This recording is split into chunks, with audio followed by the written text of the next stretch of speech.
Indian response to Chinese aggression in Ladakh has been very good, says scholar Ashley J. Tellis.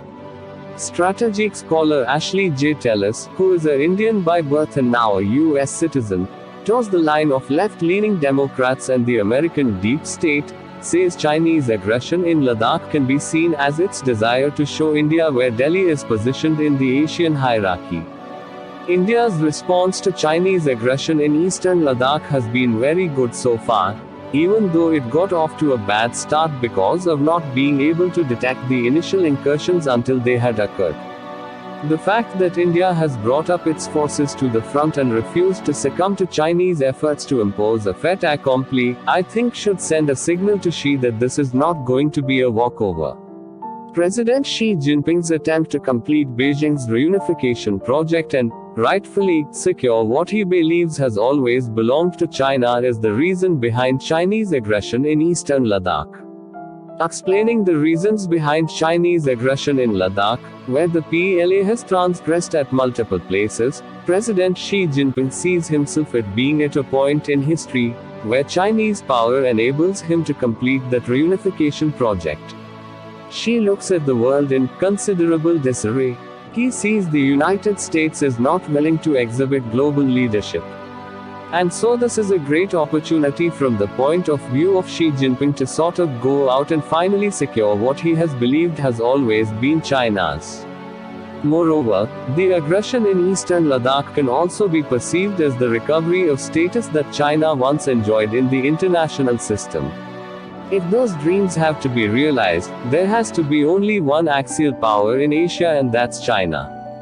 Any other powers that end up posing as pretenders to being China's peers, those powers have to be cut to size. Xi had tried to do it with Japan and is now trying the same with India. The desire is to put India in a box to show India where it's positioned in the status hierarchy of Asia. The scholar revealed that Xi would also like to lay claims over the territory of Arunachal Pradesh. I have no doubt that as long as the Chinese position that Arunachal Pradesh is part of South Tibet holds, he will want it. Tellis also pointed out some practicalities. For instance, it is much easier to secure borderlands in Ladakh where China has its advantages, in comparison to Arunachal Pradesh due to a greater Indian presence. Xi being an opportunist, he reacted opportunistically in the West. I am not sure he will do that in the East only because it's a losing proposition and he has bigger problems right now, referring to Beijing's troubles with Taiwan, Japan and Hong Kong. On India's constraints in armed forces, Tellis asserted that India has an overwhelming advantage against China and Pakistan when it comes to air or naval power, but faces a challenge with respect to the army. The biggest challenge that India faces are with respect to ground forces, where both vis-a-vis Pakistan and vis-a-vis China. The best India could do in practical terms is achieve a standoff, but no decisive victory.